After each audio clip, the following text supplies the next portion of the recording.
उठापटक के बीच में दरअसल फाइनली क्लोज जो था वो बुरा नहीं था। 575 के लेवल्स पर आके बढ़िया तरीके से मूव्स डिलीवर करके ऑलमोस्ट डेज हाइज के आसपास बंद।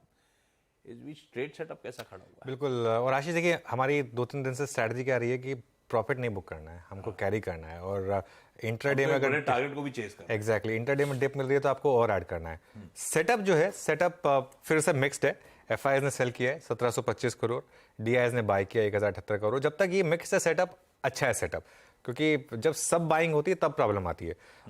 इंडेक्स फ्यूचर्स में 270 करोड़ की बाइंग है और स्टॉक फ्यूचर्स में 1867 करोड़ की सेलिंग है। सारे मामले एक दूसरे को कॉम्पनसेट कर रहे हैं। ये एक और रीजन है कि मैं बुलिश हूं मार्केट को लेकर। इंडिया विक्स भी कल थोड़ा सा नीचे आया है, 1.34% नीचे आया है, 10.82 पर आया है।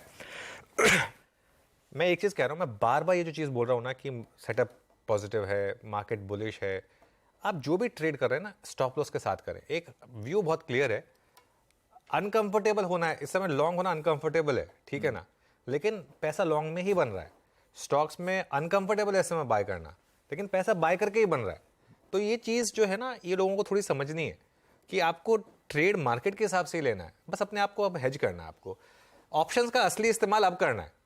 फ्यूचर्स एंड ऑप्शंस का असली इस्तेमाल, फ्यूचर्स एंड ऑप्शंस बने थे हेजिंग के लिए, फ्यूचर्स एंड ऑप्शंस गैम्बलिंग के लिए नहीं बने थे। ये हमने इसको गैम्बलिंग का डेन बना दिया, वो अलग बात है, लेकिन फ्यूचर्स एंड ऑप्शंस का असली कारण था, आप पोर्टफोलियो बना रहे हैं तो अपने आप को हेज करिए, कॉल यूज सेल करके, पुट बाय करके, फ्यूचर सेल करके, जहां वीकनेस लग रही है वहां करके। तो वो अब आप चाहें तो कर सकते हैं, लॉन्ग रहिए लेकिन अपने आप को हेज करिए। इंडेक्स फ्यूचर्स में कल एफआईएस में बाय किया 269 करोड़, अब 52% लॉन्ग हो गए हैं। अच्छा, ये एफआईएस का जो ऑप्शन वाला आंकड़ा है, जो आज मुझे सुबह वीरू ने भेजा, उसके बाद मैंने इसको थोड़ा सा दोबारा एक बार चेक किया, मैं कि सही है क्या, क्योंकि कल मार्केट इतना ऊपर था। इसमें कारण है बीच में जो बैंक निफ्टी की वीकनेस है। कल देखिए कॉल लॉन्ग है 2.66 लाख, कॉल शॉर्ट कुछ भी नहीं है, ये समझ में आता है, लेकिन मैं हैरान था पुट लॉन्ग और पुट शॉर्ट का आंकड़ा देखिए, क्योंकि अगर मार्केट इतना कल पॉजिटिव था तो पुट लॉन्ग बहुत ज्यादा और पुट शॉर्ट उल्टा सिस्टम से कम हुए। ये मुझे लग रहा है बैंक निफ्टी की वीकनेस की वजह से था, और थोड़ी कल फिन निफ्टी की एक्सपायरी थी, उसकी वजह से भी एक इंपैक्ट था। तो इसके लिए इसको मैं थोड़ा बेनिफिट ऑफ डाउट दूंगा। पुट कॉल रेशियो 1.41 पर आया है। ट्रेंडिंग मार्केट में 1.5, 1.6, 1.7 तक भी जा सकता है पुट कॉल रेशियो। थोड़ा ओवरबॉट है, मैं मान रहा हूं, लेकिन सिर्फ ओवरबॉट है इसके लिए मार्केट नहीं गिरेगा। अगर गिरेगा तो प्रॉब्लम आएगी, लेकिन अभी मुझे लग रहा है कि मार्केट चलना चाहिए। बैन की जहां तक बात है, अब रोज नए स्टॉक्स ऐड हो रहे हैं। कल डेल्टा कॉप ऐड हो गया बैन में, और 6 स्टॉक हो गया अब ऑलरेडी। जो हमने डिस्कस किया था कि पहले हफ्ते शायद हम वो अपनी IPL 11 बना दें इस बार बैन में, तो अब कुल मिला के 6 ऑलरेडी हो गए। और मेरे ख्याल से अगले 2-3 दिन में आशीष और 3-4 स्टॉक ऐड होकर ना पूरी की पूरी 11 की टीम बन जाएगी बैन की। तो बैन का मामला थोड़ा खराब हो रहा है, लेकिन ठीक है। मार्केट में अब तक टिकर ने हमको कुछ नहीं बोला है कि आप सेल करिए।